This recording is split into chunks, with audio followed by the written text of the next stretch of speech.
Hello everyone, welcome to today's Novaj Q&A. Pickup Vectorworks Landmark Q&A with Jonathan Pickup. And you're in the right place because today with us is CAD guru Jonathan Pickup, who is trained as an architect and he has more than 30 years of experience and has been writing and producing Vectorworks manual and providing customer support for more than 20 years.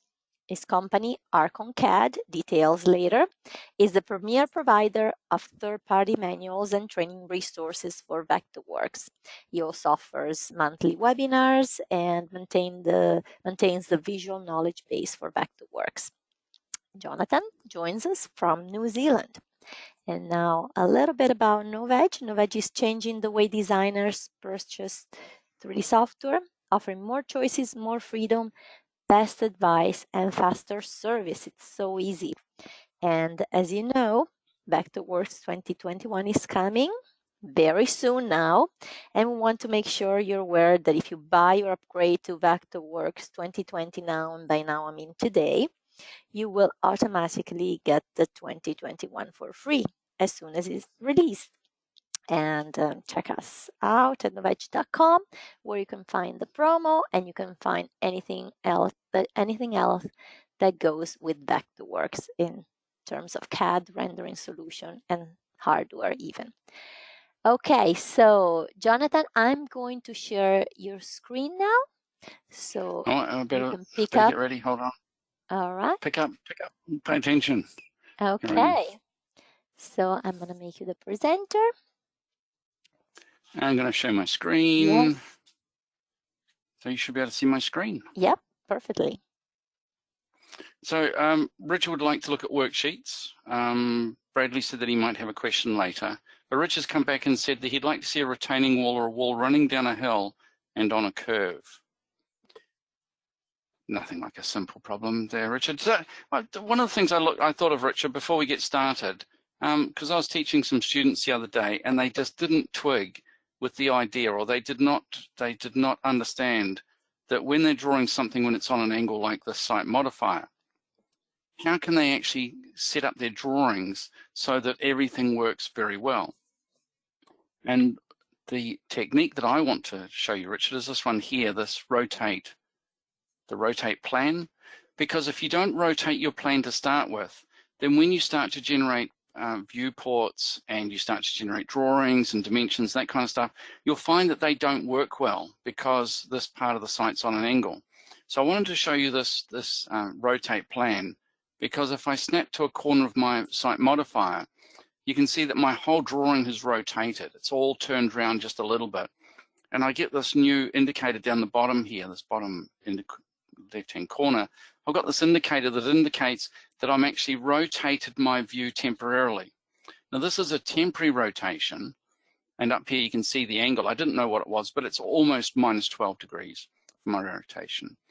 But the nice thing is then to combine that with a saved view. Let's create a new saved view. So I'll just click on this button here, and I want to create a new view. So let's save our view, and we'll call this rotated plan. One of the nice things about the rotated plan is I don't want to save things like my layer visibility, because I want this rotated plan to work in all my different layers. I don't want to save that I've got certain classes turned on or certain layers turned on, but I certainly want to save the zoom or the view orientation. So if I work on another part of the site over here, I've got another part I think over here. So there's another part of my site over here. So let's say I'm working here, and then I want to jump back to that other wing of my building. I can go up here and I can choose my saved view, rotated plan, and it jumps straight across to it. So it jumps straight across and it's rotated the view. So notice it's rotated it here. If I create a viewport from this, it will also use this new rotation for the creation of my viewport. So if I go view, create viewport, selected dot, yes, that's what I want. I'm going to put this on a new sheet layer, and scale is going to be 1 to 100, I think. So there it is. You can see it's actually taken my viewport. It's rotated the contents of my viewport. So it's brought through here the rotation, and now my building looks like it's square on the page. So those little tricks of getting using Vectorworks' techniques to improve your workflow, I think is really powerful. This makes it very easy to work on buildings that have got different angles, and particularly landscape, where you quite often have different areas of your landscape that you want to present in different ways. It's a very nice trick to use that save view. And anytime you want to get back to it, you just go to rotated view, and it comes back. And where's it gone? Oh, I didn't save the because I didn't save the layer, did I? So I need to go back to my design layer, back to my save view, the rotated plan, and it zooms me back in again. So that can be a very handy trick to do that. One of the questions we had was the landscape wall. How do you do a landscape wall? Now, I've got a rather large site here, Richard, so maybe this isn't the best one to use. Maybe this one's probably a little bit more effective, this one here. If we go to site model, and let's look here. So here you can see I've got the same problem, that I've got north straight up the page. I want to keep or maintain my north orientation, because then all my solar studies work. But my building, or maybe this is my building, I want to think about my site relative to that. So I should be able to use this again. Click at the corner there. Just use the Z key if you can't snap into it easily, and the Z key again. Click there, and it rotates my entire view. And if I haven't already got one of this, I think I've got one already called Building Rotated, but I'll save this and I'll call it Landscape Rotated.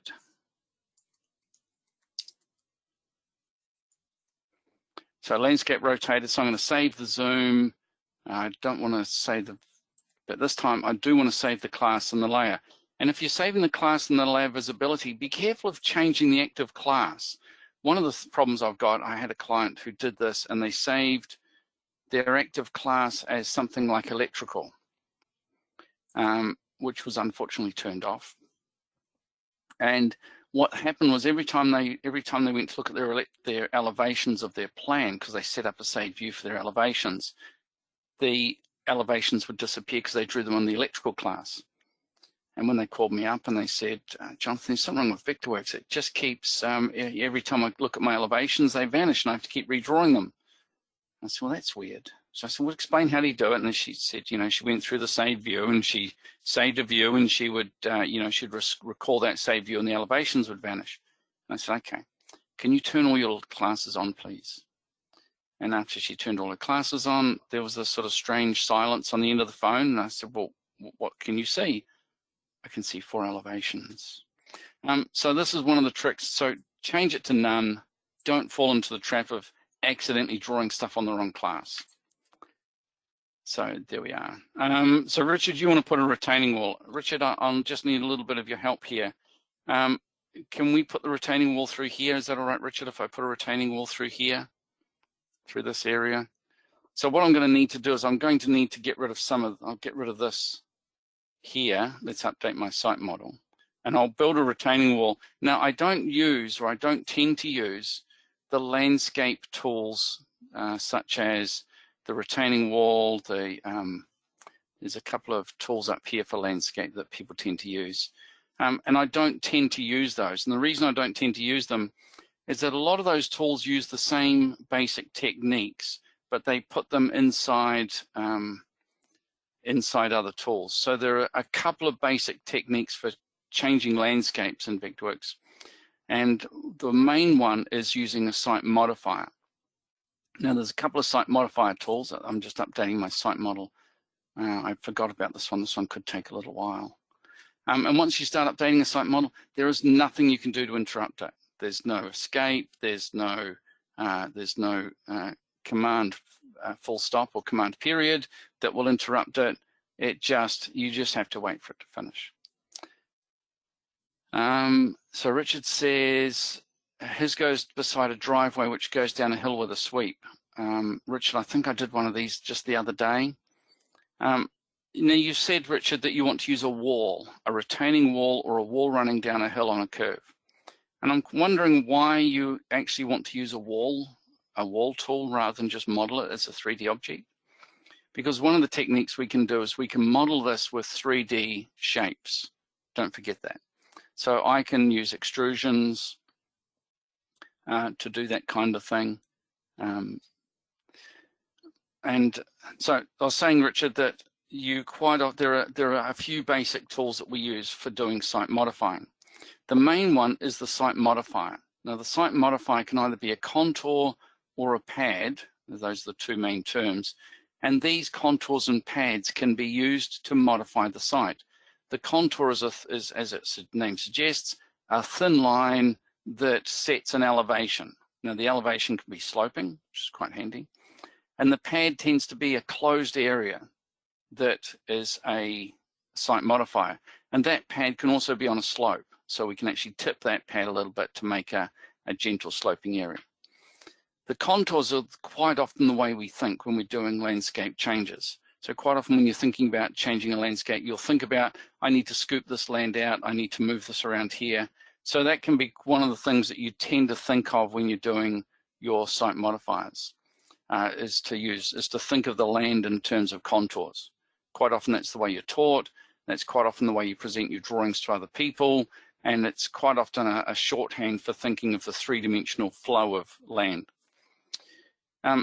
So if we use these two things, now one of the lesser known techniques with Vectorworks site modifiers is to use a 3D polygon on an area, to use a 3D polygon on an area, and if you assign it to the correct class, it becomes a site modifier.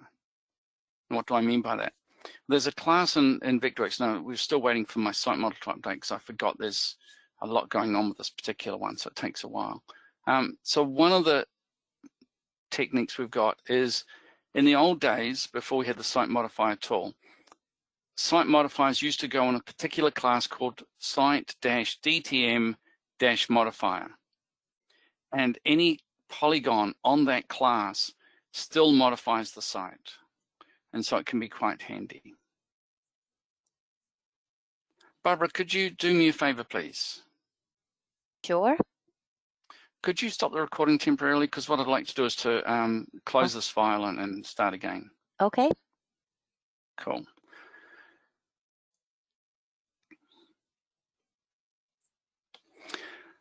Okay, so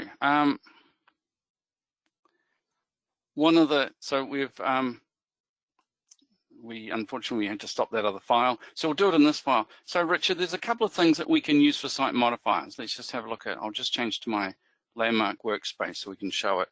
And I think, Richard, you're using the Architect workspace, but I think for most people, I'll change to the Landmark. For what we're doing, there's no difference for what I'm going to show you, but we're going to use the site modifier tool. And the site modifier tool allows you to have, oh, you got Designer? Great, so you can use this one. You can use all these Landmark tools. You've got the grade limits, which is what sets the limit of the Modify. We've got the contour mode, which works really well. Particularly these days, the contour mode has this magnetic contour, which is really cool, where you actually touch, I don't know if you can see, Richard, it's actually highlighting that contour. Let's put a contour across here, and it snaps onto that. And what it does, this has got a slope by the look of it. Let's change that to no angle. So this modifier here, I clicked on this blue line, this blue contour, and you'll see that it's actually set the elevation to that contour. So if I update my site model, let's update there. You can see it's actually changed my contour across there, and it's brought that contour line through there, which is quite cool. So that's one of the easy ways. But the other thing you can do is you can use what's known as these 3D polygons. Now my site's not steep enough, I don't think, Richard, to give you a really good idea of making that change. But let's say, for example, you do have a polygon, and you want to make a polygon of a roadway, and you want the roadway to come through here, and you want it to slope up. And one of the techniques you can do is you can do that, and it might be that you want to, I'm thinking of the site that I was working on earlier on this week, you can make a shape like that into a 3D polygon. So if I get a 3D polygon tool, where should we do this? Somewhere out of the way, I think. So I'm going to draw that polygon again. And if I go send to surface on that particular object, now if you've got Landmark, you can right click here, I think, and go send to surface, and it should move that polygon to sit on the site model. You can see it there. It's actually changed it from a 2D polygon to a group. When we ungroup it, what have we got? We've got a 3D polygon in there, and that 3D polygon has different heights. So everywhere that it's crossed, so there used to be a point here and a point here, but everywhere it crosses one of these triangles, these are the ones here, it's now split that so that it measures the height here and then the height here, and then it measures the height there, calculates where this is in relation to those two. And so it does all of this and it splits this up. And here I think it's got a couple in it. Now each of these points is a different point in space. I'm going to delete several of these because I want to get rid of some of them. I just want to have a few simple ones.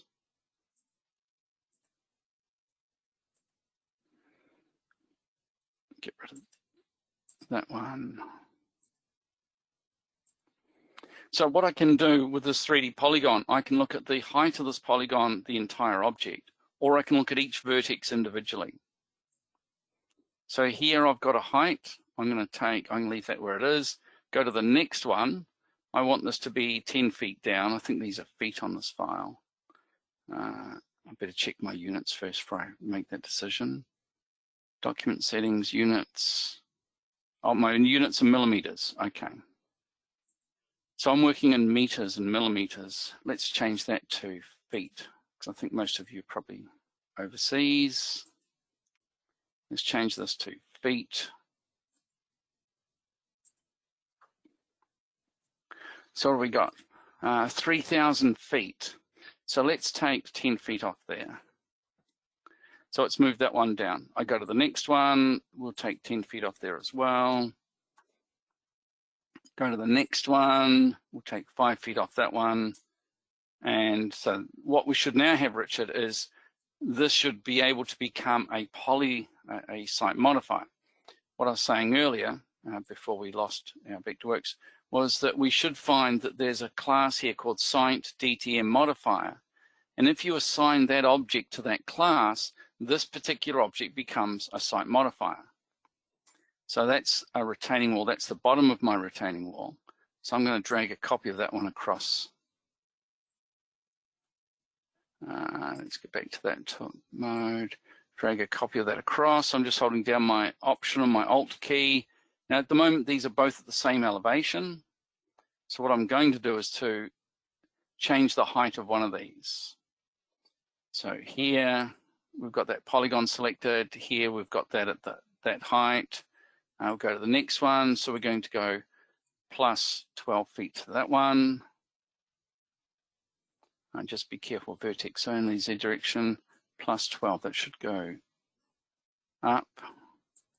Yeah, plus 12. Cool. And go to the next one, plus 12. And the next one, plus 6.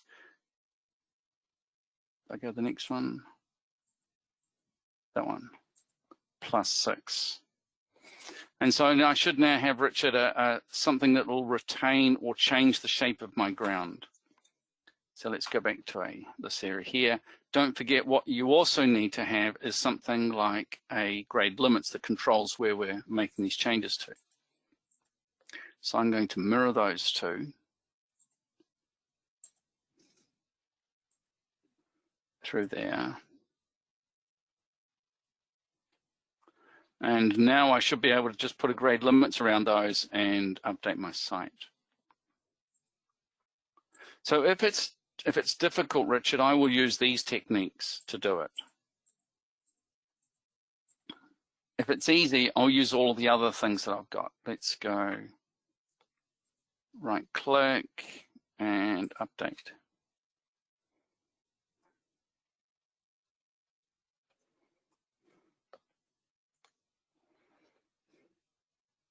So it's not exactly a retaining wall, Richard, but there's an object that looks like it's holding back the earth. I then quite often, the one I did recently, I just modified or I created not walls, but extruded objects. And I set those extruded objects to the right height. I used a series of polygons. I was quite fortunate. I actually had a survey that I could use the polygon tool with this mode here to actually grab it. But we don't, so I'm going to draw it this way. Now, you might have noticed earlier on when we did this, we ended up with, J-click is what I want, a 3D polygon, this 3D polygon. I'm going to put those into a group. If I edit that group, modify, edit group, I can go inside that group and I can easily draw inside this group without seeing all the other information that's there. So I'm going to use a 2D polygon. I'm going to draw this object. I'm just going to trace over these. I can't snap because they're 3D. I mean, I can't do the automatic fill because they're 3D objects. I made a mistake. I hit the delete key. And then extrude it. And then extrusion, what was it, 3600? So we can make it 12 feet. See where it goes. And I'm just going to ungroup it so I can just grab hold of that one extrusion on its own. So that's my extrusion. I should be able to go landmark, center surface, and have it pop up onto the surface of my site model. So there it is there. And quite often I'll just pull that down till it hits the right height. When we render it, it looks like that. Don't forget that you can use things like, with this object here, you could use things like just change the shape of it, or you could use taper face. Or you can also do quite cool tricks like you might have, let's grab that object. I'm going to put a line across there. I'm using my automatic working planes. Is that snapping to the edge of that object? Has to snap to the edge of it. All right, so this is where I go. Let's make that into a group. And we'll go inside the group and see it. Because what I really need to know is that I'm starting up this face and I'm finishing on that corner there object. Because once I've got that, I can use something like my push-pull tool.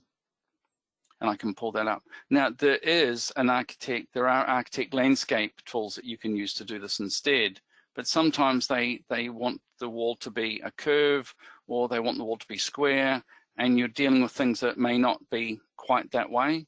So this is just another way of doing it. But if you do want to, you can do things like,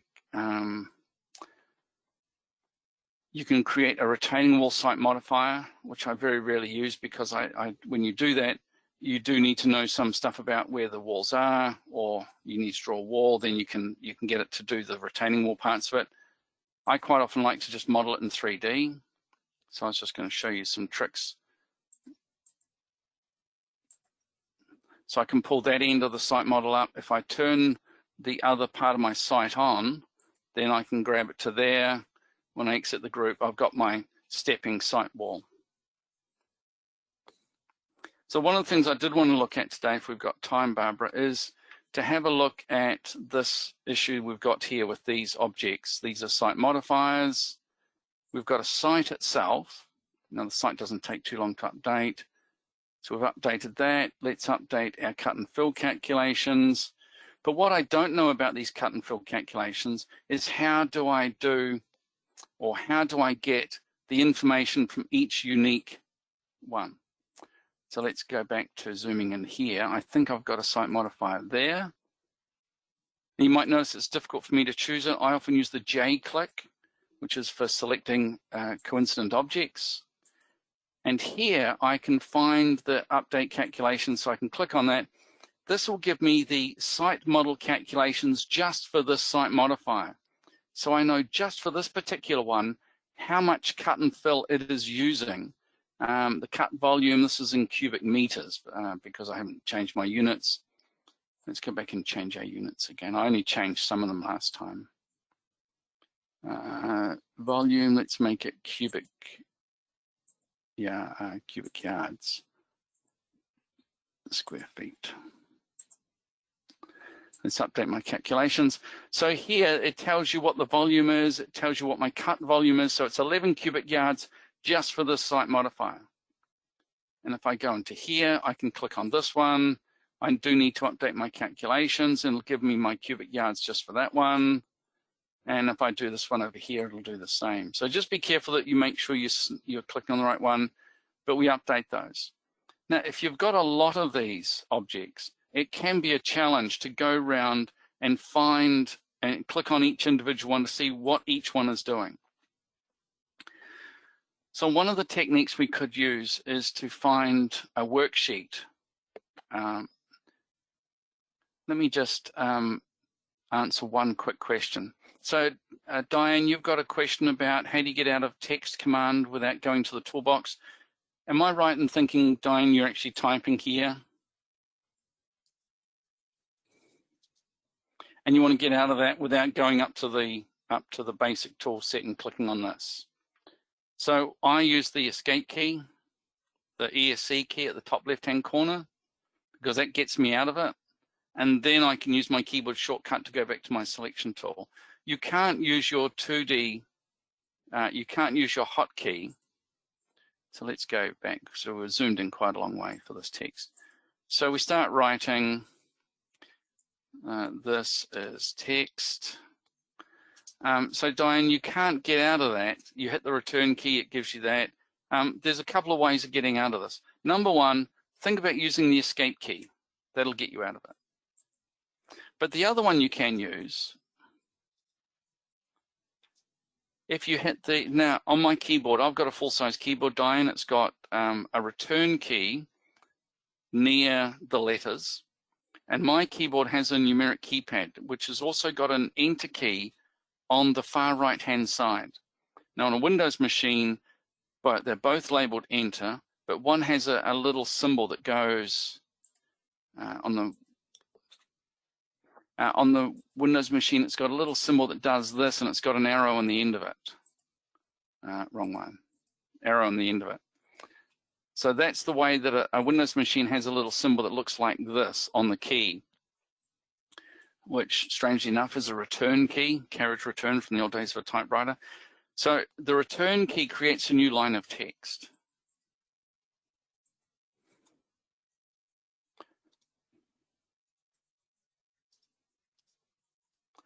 Now the enter key on the far right-hand side of your keyboard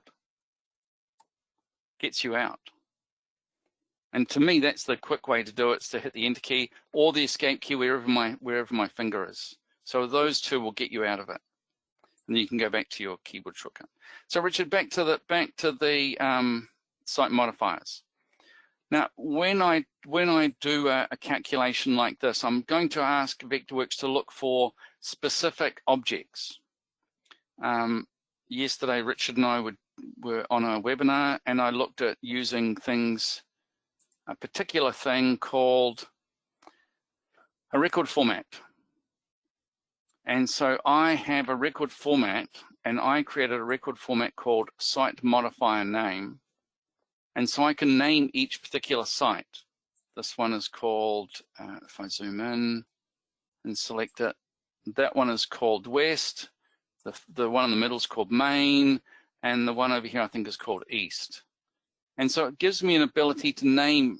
I could have hundreds of these sites, and I want to know which one of these is causing me the trouble. So what I then did was I then went to my resource manager. I went to create a new resource using my site modifiers report. So let's create a new resource. It's a worksheet. Let's create. And I don't know how big it needs to be, so I'm just going to leave it like that. So that's certainly one way to do it. Then I can go here and I can say, okay, let's create a report or create a database. If I create a report, I want to look for objects with a record, and I'm looking for the site modifier name. And that'll give me the name of those things. So I can go like that, and it'll give me a name, but it won't give me all the information that I want. So let's look for site modifier. So here I can now combine different records from different parts. So I've got the name first. Now I come down here and I want to know something about the site modifier. I want to know what the fill volume is. I want to know what the cut volume is. And let's have a look. I think that's all I need.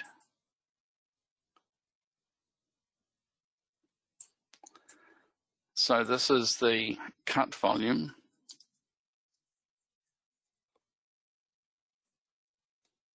Cut volume, and this is the fill volume. So if I make a change to this particular site, so let's grab one of these. You do have to update the sites. They don't update automatically. So let's edit this one. We'll change that, and we'll change this one as well. So that should affect my fill volume. If I recalculate, it may not do it straight away. So recalculate the active one. So it did make a slight change here, but when you go here and have a look at the shape, you'll notice that you do need to update your calculations here quite often. And then I would just check again to make sure that it doesn't need recalculating. So let's zoom into this one. We've got this should be my cut volume. And let's recalculate. Now here you can see the site modifier needs updating. So let's recalculate and then green tick and just check to make sure that it's recalculated that amount correctly. Update my site model. Now you'll find that you need to update these again before you can recalculate your worksheets, and then you get quite a different number with the cut and fill.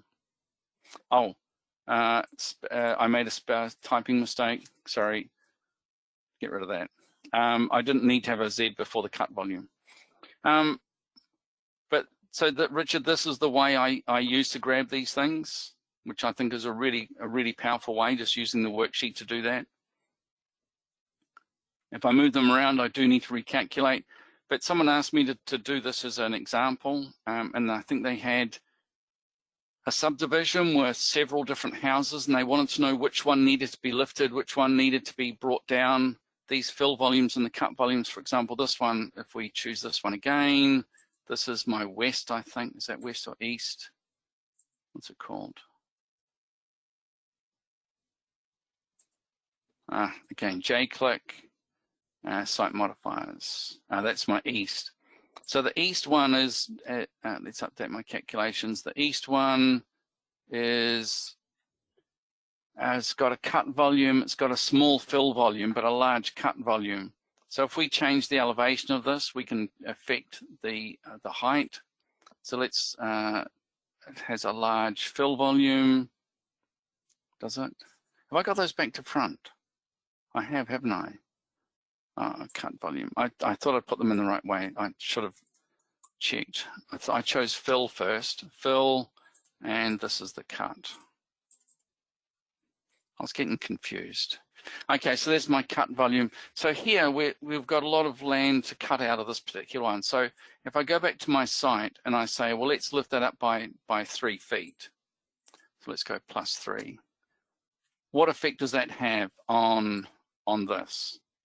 Let's update my site model, update that, update my cut and fill volumes, and check this. But just be careful. Sometimes I found I needed to go back to these, and I needed to do it in order. So I did the J-click again. Here it goes. It says it needs updating again. And if you have a look here, the cut volume has changed, but the fill volume has changed dramatically. So let's go click. Or let's go recalculate.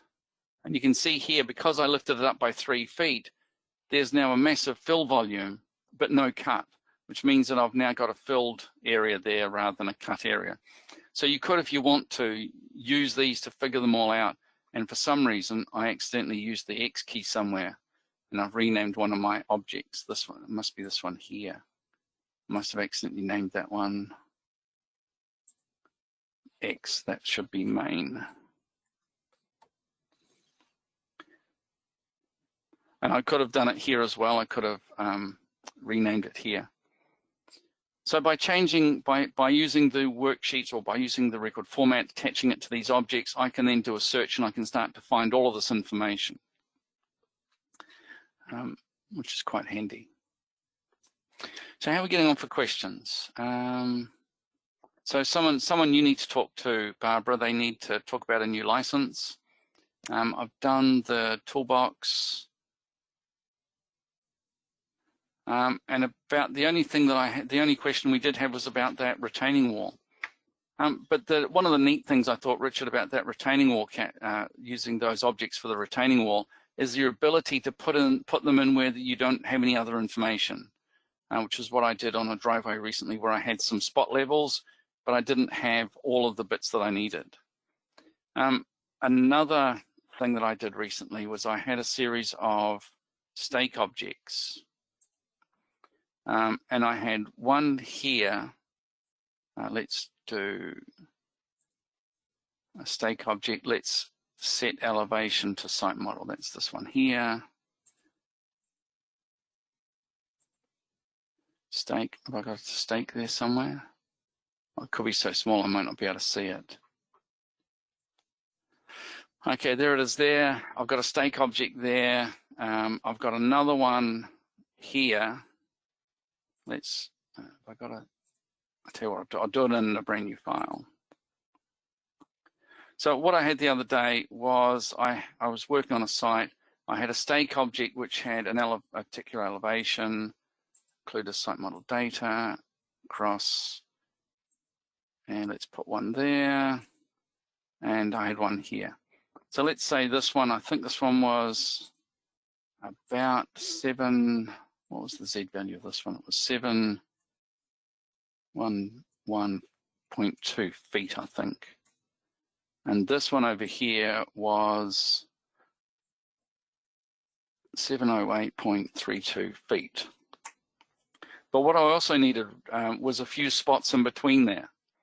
Now I could use, I guess, some kind of calculation, and I can put one there and one there and one there. But the trick, I was looking for a quick way to do it. And a quick way I found was to select these. Let's look at these in a 3D view. Now they're not all lined up. Now these ones that are here in the middle, be careful because it's going to use those heights. So these ones I set to the lowest elevation of the other one, which was, what did I say it was, 708.32 feet, I think. Yeah, so they're all at the same elevation except for this one. And the easy way to do that, to get them at the right elevation, is to drag a copy of these ones. And you can drag it along your driveway. Drag a copy along your driveway. So they're all the same elevation. But if you select all of those, there's an opportunity in Vectorworks to use a line distribute. Now it's not here on your right click, but it's up here under modify, a line distribute in 3D. And what I chose, I think I've got, here it is, it's over here. So what I chose was the X direction, which is across, no, don't do anything. The Y direction, up and down, don't do anything. But in the Z direction, let's distribute them. And I use the center, but you could use the insertion point since it's a stake object. And now what it's done, it's distributed those evenly so that I've now got a range of those. So in plan view, I haven't moved them at all. So they haven't moved in plan. But in a 3D view, they now line up exactly. Now I could, of course, I've got my calculator out and I could have calculated these all evenly. But this just seemed like a very quick way of getting those things. It might have been a very easy way. For me, it was a very easy way to get extra points between this one up here that I knew, this one was given by a surveyor, this one was given by a surveyor, but I really needed some extra points in the middle to smooth out my site model. And so I used that technique of adding extra ones and then using the Align Distribute 3D, which I thought was a really cool trick. So if you guys haven't used that before, I reckon that's a real worthwhile thing to do. So it was Modify, Align, Distribute 3D, which I thought worked really, really well.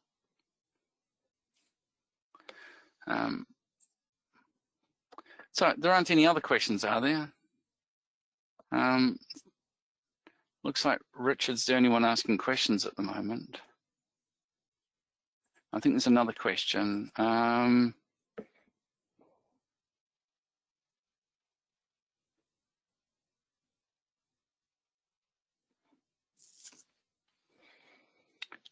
Add trees for a site model for Entourage. I'm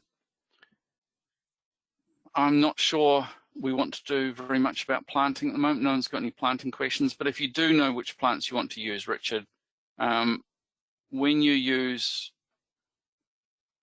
let's zoom out. This is the planting tool. I suggest you use the planting tool because the planting tool is so quick.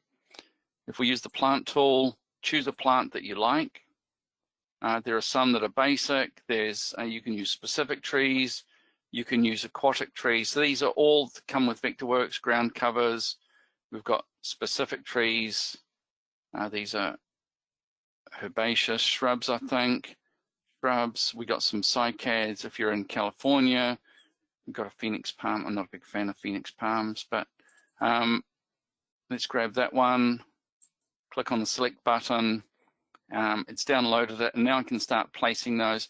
But the nice thing about using the actual plant, Richard, is that the plant is always assigned or always sits directly on the site model, so that you don't have to then calculate its height for putting it on the site model.